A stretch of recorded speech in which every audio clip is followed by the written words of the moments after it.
नमस्कार, मैं हूं आपके साथ प्रगति और आप देख रहे हैं टोटल टीवी।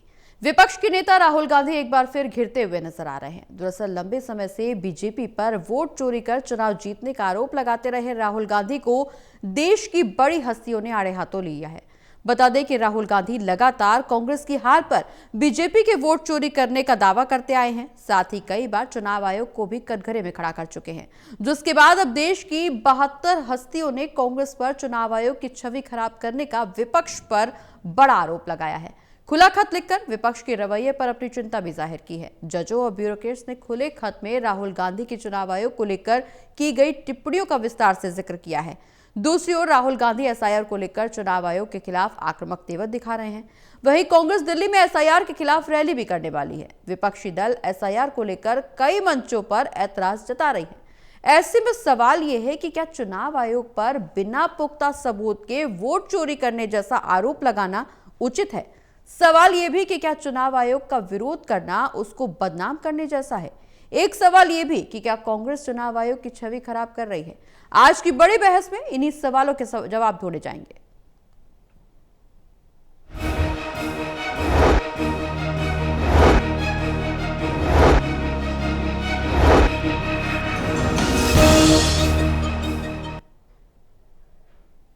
तो वोट चोरी के आरोपों को लेकर छिड़ी नई बहस ने देश की सियासत में एक बार फिर हलचल मचा दी है। कांग्रेस जहां बार बार बीजेपी और चुनाव आयोग को कटघरे में खड़ा कर रही है, वहीं अब कांग्रेस के खिलाफ खुले पत्र में बड़ी हस्तियों ने मोर्चा खोल दिया है। कहा जा रहा है बिना पुख्ता सबूत के इस तरह के आरोप बेबुनियाद हैं। कांग्रेस के पास क्या सबूत है और कितने तथ्य हैं भी या नहीं है? अगर हैं तो पेश क्यों नहीं कर रही? आज की बड़ी बहस में इन्हीं पर चर्चा आगे बढ़ाएंगे। हमारे साथ पैनल में कुछ मेहमान जुड़ेंगे, उनसे भी आपका परिचय करवाएंगे, लेकिन उससे पहले एक रिपोर्ट पर नजर डाल लेते हैं।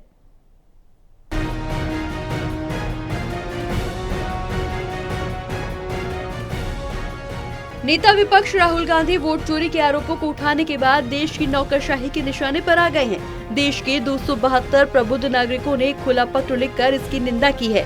इन 272 प्रबुद्ध नागरिकों में 16 पूर्व जज, 14 राजदूतों सहित 123 सेवानिवृत्त नौकरशाह, 133 सेवानिवृत्त सशस्त्र बल अधिकारी शामिल हैं।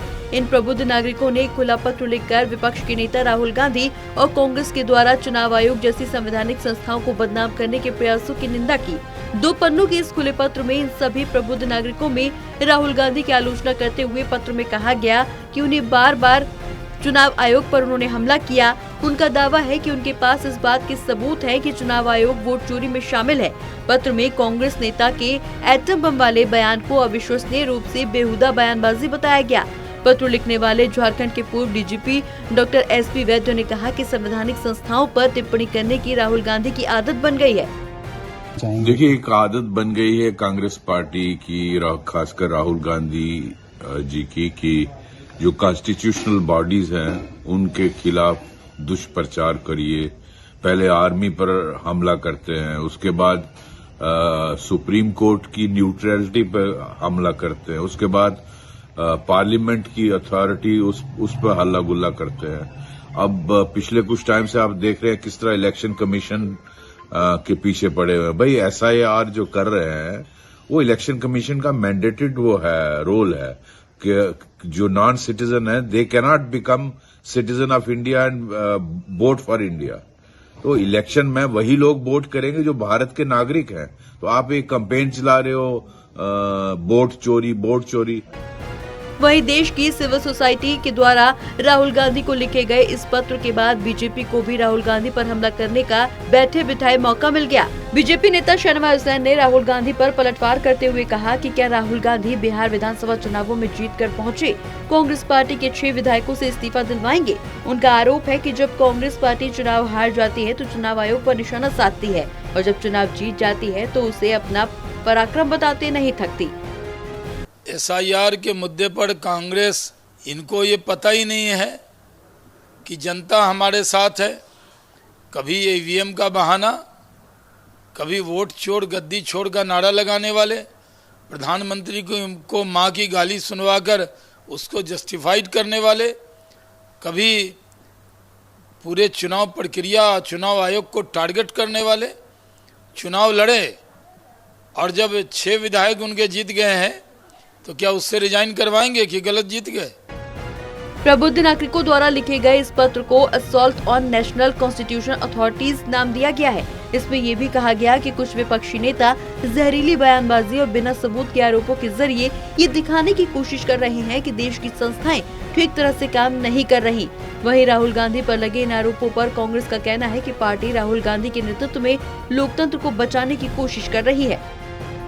कि कैसे अब लोकतंत्र का हनन चुनाव आयोग के द्वारा किया जा रहा है, वोट चोरी करवाई जा रही है, ब्राजील के मॉडल के जरिए अब वोट चोरी हो रही है।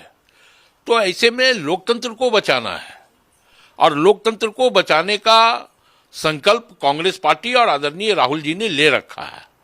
तो हम इसके लिए हर स्तर पे हम लड़ाई लड़ने को तैयार हैं। हम संगठन के स्तर पर भी इस पे लड़ाई लड़ेंगे, हम कानून के स्तर पर भी अब इसकी लड़ाई लड़ेंगे और हमने लड़ने का भी काम किया है। बहरहाल अब देखना ये होगा कि आने वाले दिनों में इन आरोपों को लेकर क्या कुछ नया देखने को मिलता है। कैमरा पर्सन विद्या दरबारी के साथ ललित नारायण कांडपाल, टोटल न्यूज, दिल्ली।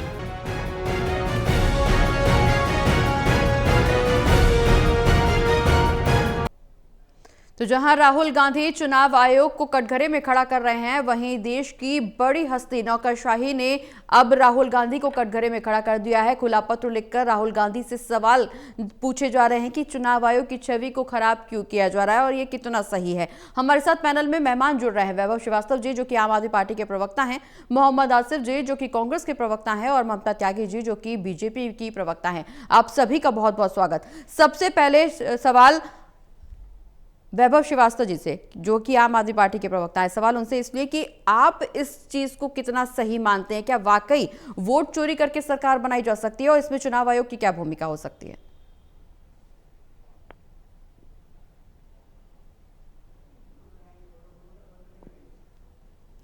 वैभव जी, आवाज नहीं आ पा रही आपके, आप अनम्यूट कीजिए अपनी आवाज को।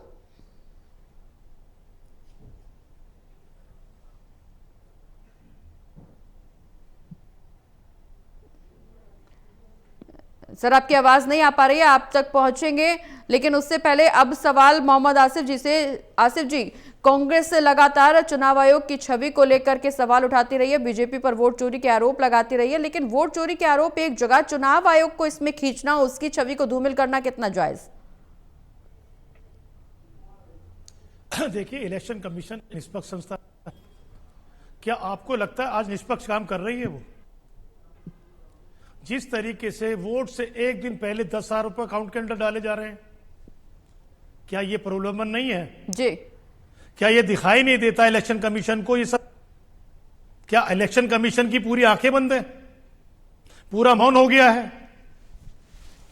किस तरीके से बताया जाए इलेक्शन कमीशन को, किस तरीके से समझेगा वो, ये बताइए ना। उसकी निष्पक्षता आज खत्म हो गई है। अगर होती तो उन पे कार्रवाई करता।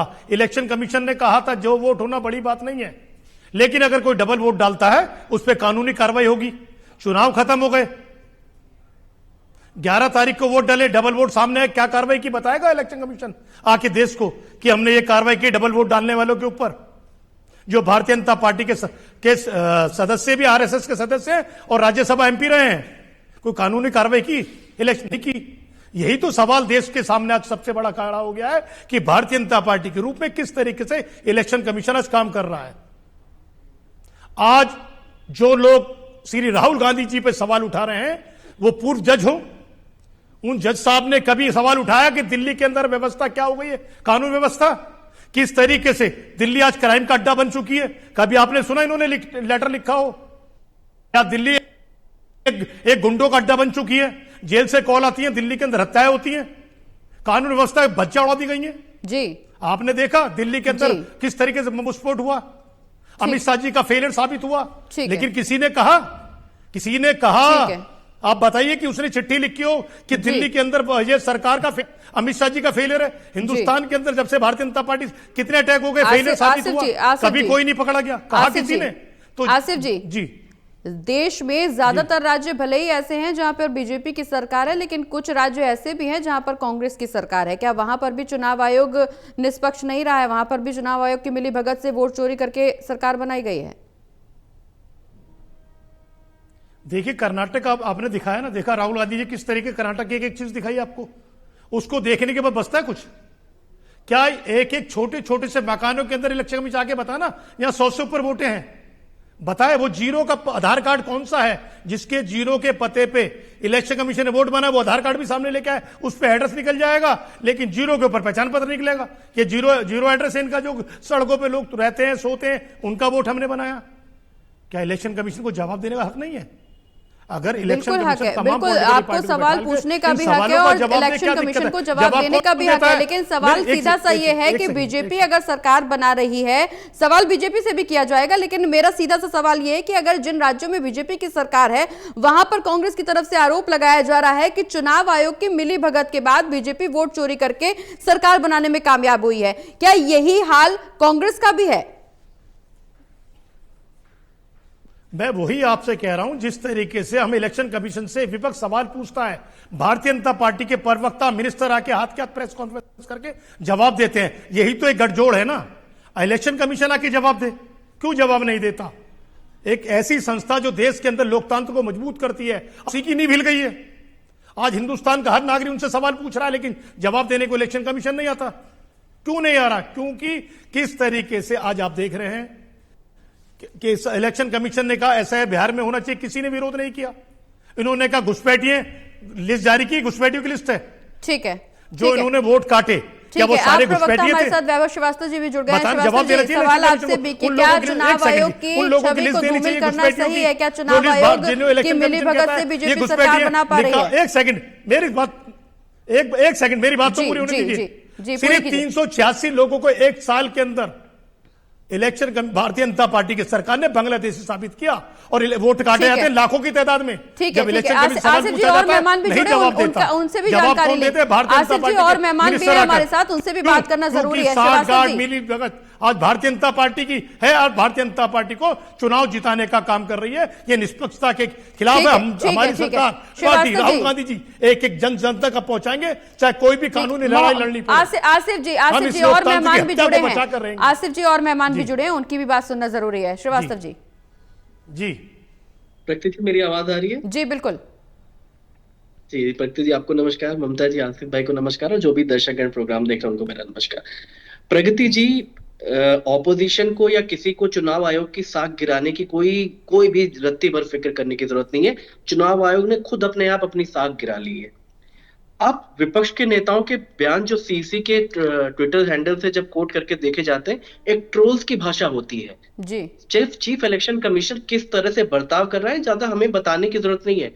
29 दिसंबर में टाइमलाइन आपको बताता हूं। 29 दिसंबर 2024 को सबसे पहले अरविंद केजरीवाल जी ने प्रेस कॉन्फ्रेंस की और जिंदा उन लोगों को प्रोड्यूस किया सारे मीडिया के कैमरों के सामने, जिनके नाम ये कहकर काटे गए कि इनकी मृत्यु हो चुकी है। जी, बीजेपी के मिनिस्टर्स, कैबिनेट मिनिस्टर्स के घरों पे 30-30, 40-40 वोट्स नए बनवाए गए एक 1.5 महीने के अंतर्गत पे, इंस्ट्रक्शंस के साथ, एक ऑर्गेनाइज लूट के साथ, और सबके प्रमाण दिए गए। 3000 पन्नों के साक्ष्य और सबूत आम आदमी पार्टी ने इलेक्शन कमीशन ऑफ इंडिया को अरविंद केजरीवाल और तत्कालीन सीएम आतिशी जी ने जमा कराए, अपने हाथ से ले जाकर जमा कराए। जी, आज तक चवन्नी भर कोई response election commission of India का उन पेपरों पर नहीं आया है।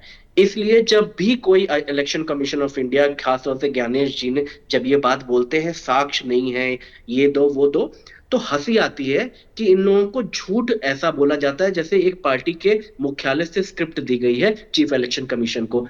और बड़ा स्वाभाविक है, ये टाइमलाइन भी देखिए। अभी हम प्रेस कॉन्फ्रेंस करके ज्ञानेश कुमार जी और सीसी पे प्रश्न करेंगे, भारतीय जनता पार्टी अगले आधे घंटे में प्रेस कॉन्फ्रेंस करेगी। अरे आपको मिर्ची क्यों लग रही है जब हम इलेक्शन कमीशन की कंडक्ट पे जब सवाल उठा रहे हैं?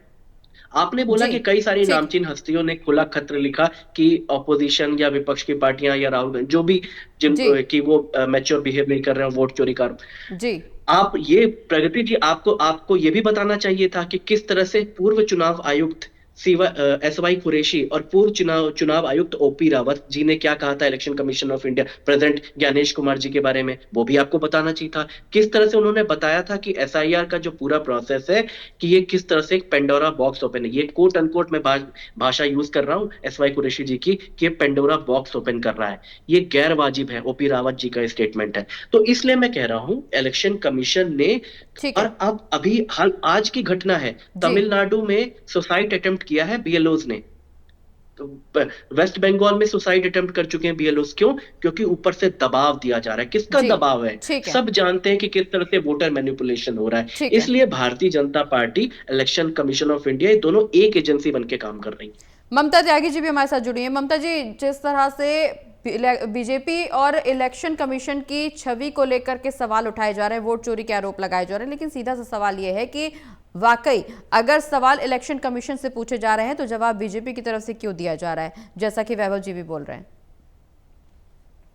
नमस्कार प्रगति जी, आपके सभी दर्शकों को वंदे मातरम। नमस्कार जी। अमीर मोहम्मद जी और वैभव जी दोनों की बातों को अगर मैं एक साथ क्लब करूं तो आपको और से एक चीज नजर आएगी आपको कि दोनों ही किस चीज से सबसे ज्यादा दुखी या प्रभावित हैं। वो ये है कि घुसपैठियों के वोट क्यों काटे जा रहे हैं। क्यों? क्योंकि इन दोनों का एक ही मकसद है कि इनका जो वोट बैंक है वो घुसपैठियों वाली राजनीति पर है, तो उन्हीं के वोट बैंक क्यों हैम्पर किया जा रहा है। दूसरी बात बताते हैं, चुनाव आयोग ने बहुत ही सच बोलिए, किसी ने आपको नहीं कहा घुसपैठियों की 386 गिनती दिखाई आपने, 60 लाख गिनती नहीं दिखाई इलेक्शन कमीशन ने।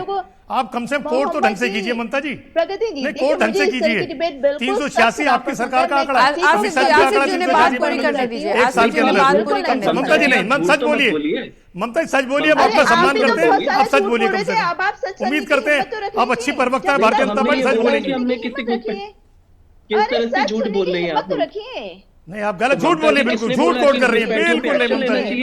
आसिफ जी, वैभव जी बात पूरी करने दीजिए, बिल्कुल आपके पास लौटेंगे, वापस लौटेंगे, बात पूरी करने दीजिए। ममता जी अपनी बात पूरी कीजिए। आप लाखों का आंकड़ा वोटों का काटने का, ये इलेक्शन कमीशन का आंकड़ा है। ममता जी अपनी बात पूरी कीजिए। ममता जी अपनी बात पूरी कीजिए। प्रगति जी, इस अपनी बात सच ईमानदारी से रखिए, तो मुझे ऐसा लगता है कि तीर सही निशाने पर लग रहा है, यानी बात बिल्कुल सही बोली जा रही है, जो इसलिए इस तरह से पिंच हो रही है। लेकिन अब पहले मुझे एक बार बात तो पूरी करने दीजिए, अपना ओपनिंग रिमार्क तो पूरा कर लेने दीजिए। जी बिल्कुल, बात पूरी। प्रगति जी, आपके दर्शकों को और आपको वो याद होगा जब SIR के विरोध में संसद चल रही है, बाहर विपक्षी, आप भारतीय जनता पार्टी की प्रवक्ता, सरकार की प्रवक्ता है, 386 से प्लस का आंकड़ा दीजिए।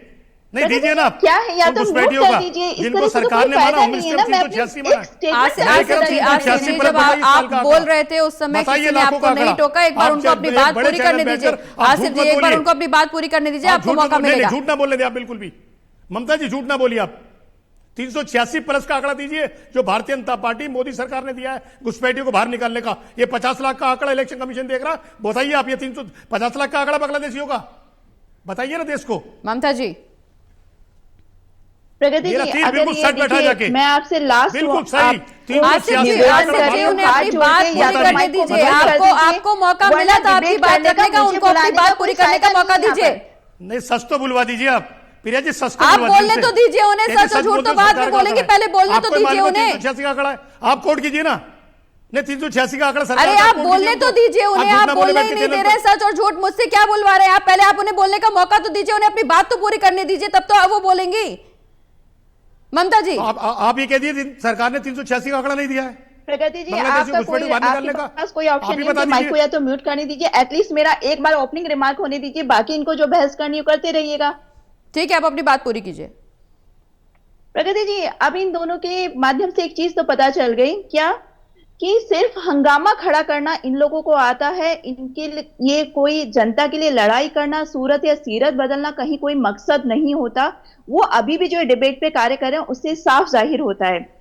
जब अभी जो मैं बात स्टेटमेंट पूरा कर रही थी, जिसको इन्होंने पूरा नहीं करने दिया, वो मैं बता देती हूँ। जब संसद की कार्यवाही चल रही थी, आपको याद होगा कि प्रियंका गांधी जी रोज SIR के विरोध में पूरा विपक्ष, कांग्रेस बाहर खड़े होते थे बड़े बड़े बैनर करके। तब चुनाव आयोग ने ये कहा कि आप ना अपना एक डेलीगेशन तैयार करिए, 30 लोगों का डेलीगेशन तैयार करके आपकी जो भी शिकायतें हैं हमारे से रिलेटेड, चुनाव आयोग से रिलेटेड, उन्हें लेकर हमारे पास आ जाइए। प्रगति जी, आपके माध्यम से सारे दर्शकों को बताना चाहती हूँ, ये लोग कोई डेलीगेशन बना नहीं पाए। 30 लोगों का जो वहां पर जाके चुनाव आयोग को अपनी जो शिकायतें हैं, अपनी परेशानियां लिख कर दे सकें।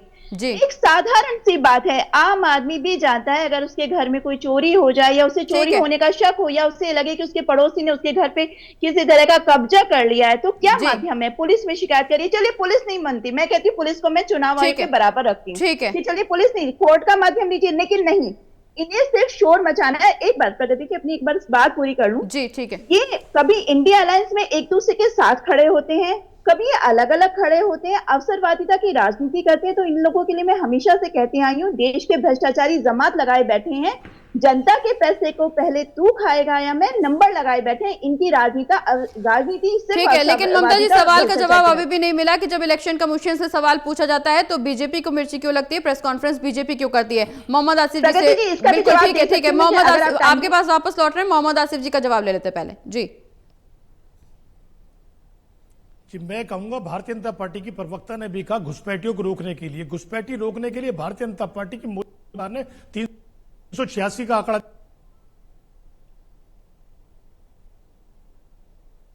करता है, लेकिन भारतीय जनता पार्टी देश की सरकार कहती है 386 लोग हैं। ये क्या है? यही तो मिली भगत है, वोट काटिए, उसके बाद अपना 2, 4, 6 महीने में जिसका वोट काटा बनवा लीजिए। कौन मना कर रहा है?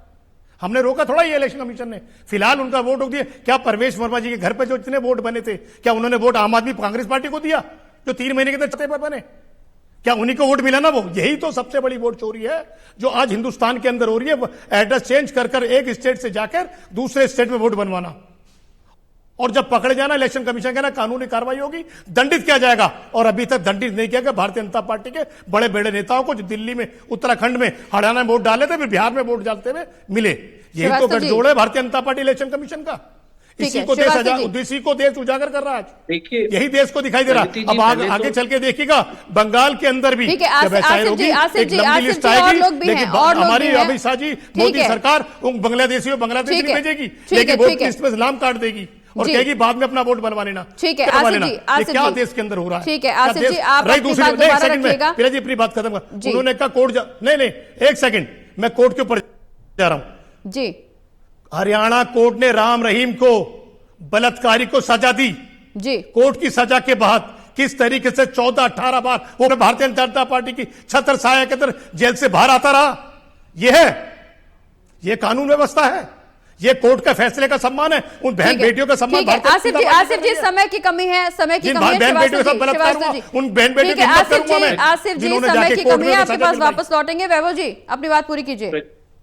प्रगति जी, ये जो बार बार हम ऑपोजिशन पार्टी जो बार बार प्रश्न कर रहे हैं इलेक्शन कमीशन से, ये देश की फाउंडेशन है। चुनाव देश का फाउंडेशन होता है। जिस तरह से सुप्रीम कोर्ट का फैसला आया इलेक्शन कमीशन को अपॉइंटमेंट को, भारतीय जनता पार्टी ने उसको पलटवा दिया। Election code of conduct rule section 93(2)(a) का अमेंडमेंट किया ताकि जो एसेंशियल डॉक्यूमेंट है वो लोगों को प्रोवाइड नहीं किया जा सके। ये भारतीय जनता पार्टी और इलेक्शन कमीशन के बीच का एक तालमेल दिखाता है। इसीलिए मैं बोल रहा हूँ भारतीय जनता पार्टी को मिर्ची क्यों लगती है, क्योंकि वही अपॉइंट कर रही है, वही बैठा रही है, वही गाइड कर रही है, वही स्क्रिप्ट जारी है। पहली बार 23 ऑपोजिशन पार्टीज ने उनसे परमिशन मांगा था चीफ सीईसी से मिलने के लिए। क्या इतिहास में कभी ऐसा हुआ है कि चीफ इलेक्शन कमीशन ने डिनाई कर दिया मिलने से? 23 ऑपोजिशन पार्टीज ने।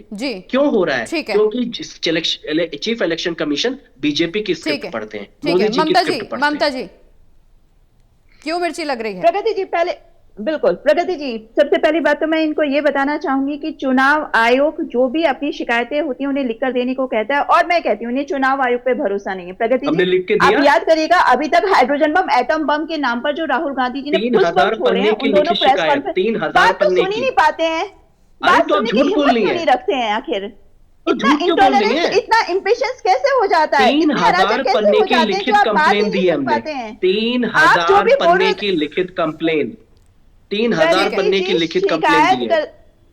आप बात सुनने की हिम्मत क्यों नहीं रखते हैं? आखिर क्या ऐसा लोकतंत्र है कि आप बीजेपी के प्रवक्ता को बोलने ही नहीं दे रहे हैं?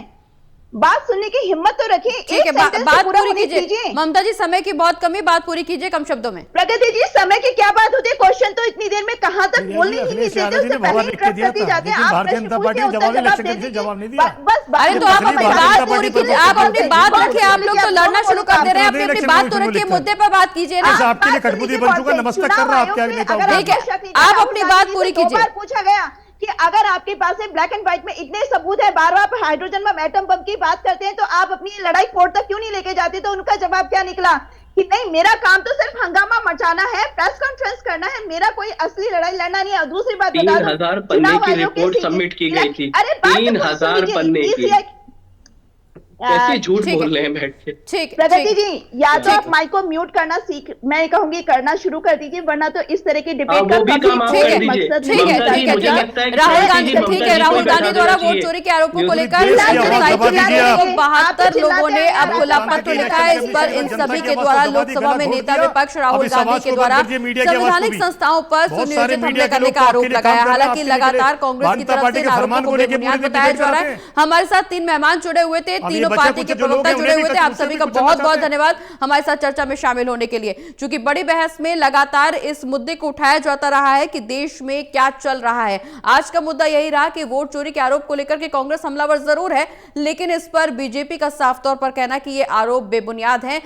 चुनाव आयोग की तरफ से भी इन आरोपों को बेबुनियाद बताया गया। हालांकि अब कांग्रेस का अगला कदम क्या कुछ होगा, ये एक बड़ा सवाल बना हुआ है। आज की बड़ी बहस में फिलहाल इतना ही।